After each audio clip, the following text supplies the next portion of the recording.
What is going on, everybody, and welcome back to another episode of the Neon Spotlight. This is a segment on my channel where I go back through the Neon production company's entire filmography from the first film they released all the way until whenever I get caught up. And this has been a ton of fun for me because similar to the A24 archive, A24 being a production company that I really respect, I'm like 75, 76 movies through over there now, and I've just been having a complete and total blast doing that. It's very different because you get all different varieties of genre of film and different plot lines, and it's a cool way to kind of vary up what you watch. And what's interesting about Neon is at this early portion, there's been very few movies that I'd already seen, but the film I'm going to be discussing today, I actually watched for the first time, I believe, last year, and I did a full review on it. It's up there, so this is going to be a rehash of some of those thoughts, but I always think it's cool to watch a movie so close together just to see like if it resonates with you the same way, hits just as hard. And I really liked this movie the first time that I watched it. I very much loved it, and I was really interested to see, watching it just about a year and a half apart from when I watched it last time, how it would sit with me. And the movie I'm going to be discussing with you today is Border. Border is directed by Ali Abbasi. When a border guard with a sixth sense for identifying smugglers encounters the first person she cannot prove is guilty, she is forced to confront terrifying revelations about herself and humankind. So, like I said, I've already seen this movie once. I really liked it the first time around when I watched it. Curious as to how it was going to sit with me this time around, and I absolutely loved this movie. I thought it was completely and totally fantastic. I think it is incredibly impressive that this sort of semi-fairy tale movie that has a very dark core to it has so much to say about the human experience. And what it really impresses me is, for about a 2-hour runtime, the amount of subject matter that the director is able to cover in this array of time that just all feels like it has room to breathe. It feels like you get time and energy to sort of sit with all of it in a way that I think is incredibly effective, and I'm excited to tell you about it today. So at the beginning of the movie, we are introduced to Tina, played by Eva Melander, and we notice early on Tina doesn't look like everyone else. She has a very different facial structure, the way that she's built. She's not like other human beings, and she works as a border agent for ships coming in by where she lives, and she has this almost gift to where she can sniff and use her senses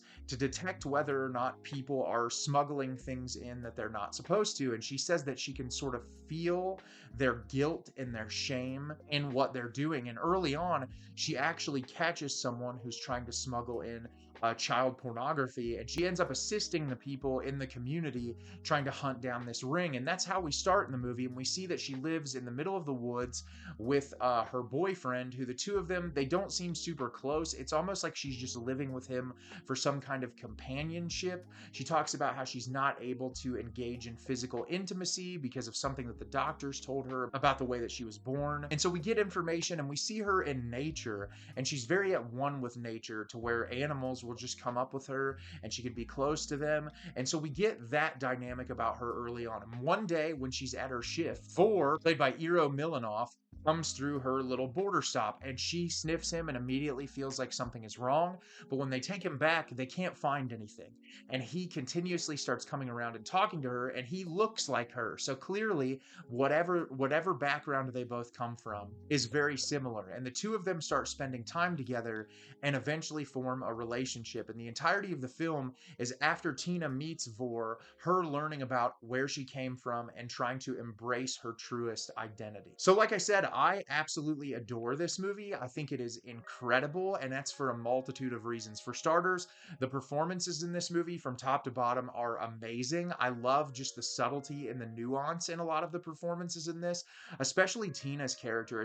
She's very subdued and to herself, but we can see really early on, like, she's a very caring, kind, and compassionate person who loves the people around her. And just, you can tell that she has a hard time getting out of her shell, where we learn early on, because of the way she looks, that she was bullied really horribly growing up.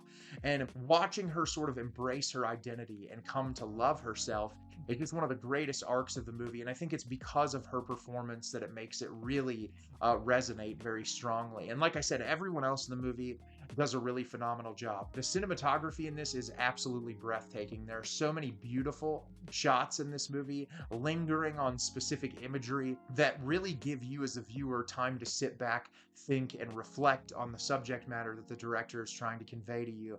And I love that about this movie. I feel like it's so easy to just kind of pull you in and hook you on this journey that goes on for almost 2 hours. And I also really love the musical choices and the sound design in this film. It has a very dreamlike quality in moments, and I think that that makes sense because of the fact that this sort of jumps into like fairy tale territory towards the end when we're revealed as to what Tina's character is. And I like that it sort of allows itself to go in that direction, but still feels very grounded in reality when it comes to its themes. And that's my favorite part of this movie. Thematically, it covers a wide array of topics. For starters, just like feeling comfortable in your own skin and loving yourself for who you are, and like discrimination against groups of people solely based on how they look. There's so many undertones you can pull just from this character and what she is experiencing. And when you learn about her people and where they've come from, and then members of the people that she's a part of feeling very different than her and having a lot of hate and aggression, and just like it feels like looking at racial discrimination and just discrimination against marginalized groups in a very open and honest dialogue that I think really hits hard as you're watching the movie. And then you can even look as far as like gender identity and sexuality when it comes to the bodily function of these characters and learning more about them. I don't want to get too into detail to spoil anything, but I thought it was really interesting that they have that gender identity discussion there, and just like the shame that Tina's character feels for so long, and when she can finally like embrace who she is, the comfort and excitement and the thrill of just being able to live her truest self. And I love that about this movie as well. I think it really hits hard emotionally, and it's exactly what I'm looking for in a movie like this. And when it comes to like her investigating this ring of child pornography that's being sold, it just kind of showcases like the evil of human beings, and just like paralleled to what she figures out when it comes to things in relation to her own people, and like looking at evil as a whole, and how do we define evil, and looking at someone solely because they're different than you, and like holding a grudge because of the way specific people in a group treated someone else. And like Tina's character being very empathetic and honest and open about like not everyone is the same, not everyone is built the exact same way, and that we shouldn't hold prejudice and hate towards a group solely because the actions of a few. And I think that really hits hard as the movie goes on. And I love, like I said, the fantastical realism in this movie.